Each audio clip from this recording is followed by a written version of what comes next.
Hi everyone, welcome back to my channel Study with Aditi. In today's video, we are going to discuss about double resonance, which is also known as spin-spin decoupling of NMR spectroscopy. Okay, ये हमारा BSc की NMR spectroscopy का भी important topic है, as well as masters के inorganic spectroscopy and organic spectroscopy में भी काफ़ी important है. Okay, so before starting the video, अगर आप मेरे चैनल में नए हैं then please subscribe my channel and अगर आप पुराने सब्सक्राइबर हैं then share this video with your friends. Okay, let's start the video.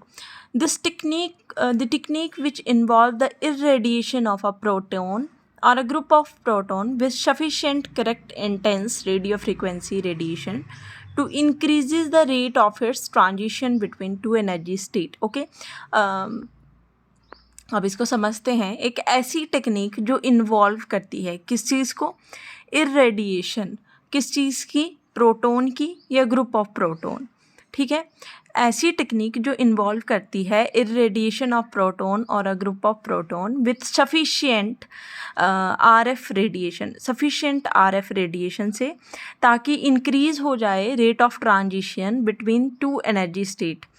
ठीक है, मान लीजिए हमारे पास दो एनर्जी स्टेट हैं. अब हम क्या करेंगे, डबल रेजोनेंस में ये एक ऐसी टेक्निक होगी जो इरेडिएशन कर देगी एक प्रोटॉन को या ग्रुप ऑफ प्रोटॉन को विद सफिशिएंट आरएफ रेडिएशन, ताकि उसके बीच जो ट्रांजिशन है वो फास्ट हो जाए या इंक्रीज़ हो जाए. अगर ट्रांजिशन किसी भी एनर्जी स्टेट में फास्ट होगी तो जो लाइफ टाइम है न्यूक्लियस का in any one spin will be too short, बहुत शॉर्ट हो जाएगा टू रिजॉल्व कपलिंग को रिजॉल्व करने के लिए विद नेबर प्रोटॉन. ठीक है, and thus the splitting of signal is restricted, तो स्प्लिटिंग नहीं हो पाएगी सिग्नल की, and that is known as double resonance. Okay, तो डबल रेजोनेंस बेसिकली हमारे पास होती क्या है, एक ऐसी टेक्निक जो इन्वॉल्व करती है इरेडिएशन देना किसी भी प्रोटॉन को या ग्रुप ऑफ प्रोटॉन को विथ सफिशिएंट रेडिएशन, ताकि उनका जो एनर्जी स्टेट में ट्रांजिशन है वो फास्ट हो जाए. जैसे ही ट्रांजिशन फास्ट होगा तो जो रेट है किस चीज़ का, ट्रांजिशन का, वो काफ़ी फास्ट हो जाएगा और लाइफ टाइम है वो न्यूक्लियस का किसी भी स्पिन में वो काफ़ी शॉर्ट हो जाएगा और वो स्प्लिटिंग नहीं दे पाएंगे सिग्नल की.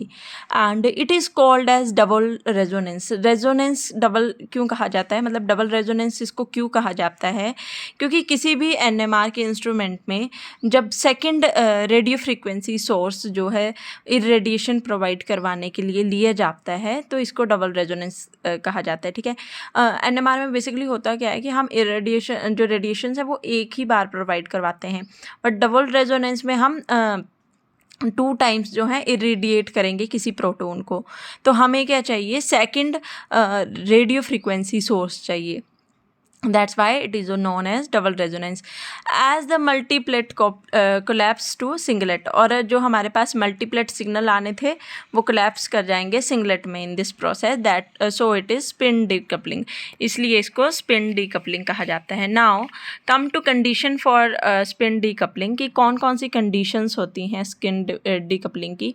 तो इरेडिएशन जब हम किसी भी प्रोटॉन को प्रोवाइड करवाएंगे 2 टाइम्स तब भी स्पिन डीकपलिंग होगी, या टेम्परेचर को जब हम इंक्रीज़ कर देते हैं ना तो रैपिड चेंज आ जाता है between the hydrogen present in molecule. जैसे कि साइक्लोहेक्सेन का हम एग्जांपल देखते हैं. यहाँ पर हमारे पास हाइड्रोजन जो है एक्सियल पोजीशन पे भी होगा और इक्वेटोरियल पे भी, बट जैसे ही हम टेम्परेचर को इंक्रीज़ करेंगे प्रोटॉन जो है वो मिक्स हो जाएंगे, यानी कि इक्वेटोरियल पे एक्सियल पे आ रहे हैं, एक्सियल के इक्वेटोरियल, पता नहीं लग पाएगा कि कौन सा हाइड्रोजन कौन सी पोजीशन पे है. तब भी हमारे पास स्पिन डीकपलिंग होगी और एक ही सिग्नल आएगा. Adding small amount of water acid in sample, तो हाइड्रोक्सी जो हाइड्रोजन्स होंगे वो रैपिडली चेंज हो जाएंगे, जबकि इनको ट्रिपलेट सिग्नल देना चाहिए था, ये सिंगलेट देंगे. और जो हमारे पास मिथाइल के हाइड्रोजन होंगे उन्हें क्वार्टेट देना चाहिए, बट 8 लाइन देनी चाहिए सॉरी, बट क्वार्टेट देंगे. ठीक है, Then come to the type of spin decoupling, homonuclear decoupling और heteronuclear. होमो को हम सिलेक्टिव डीकपलिंग भी बोलेंगे. ठीक है, जब हम न्यूक्लियाई को इरेडिएट प्रोवाइड करेंगे, radiation are the same isotope as the nuclei being observe, वही हमने न्यूक्लियाई ऑब्जर्व करना है, उसी को इरेडिएट कर रहे हैं. ठीक है, तो होमो न्यूक्लियर डबल रेजोनेंस आएगा। हीट्रो में क्या होगा, न्यूक्लियाई जो है वो दूसरा इरेडिएट हो रहा है, बट जो हमने ऑब्जर्व करना है वो अलग है। और इसके भी फर्दर 2 टाइप हैं, broad band and off resonance, ठीक है, जो कि आपको डिफाइन करना ज़्यादा ज़रूरी नहीं है। और इतना सा जो आपका सेमेस्टर एग्जामिनेशन के पॉइंट ऑफ व्यू से नोट्स हैं वो इनफ है एग्ज़ाम में क्वेश्चन को अटेम्प्ट करने के लिए। So I hope you all understand my today's video. Please share it with your friends and subscribe my channel. Thank you for watching.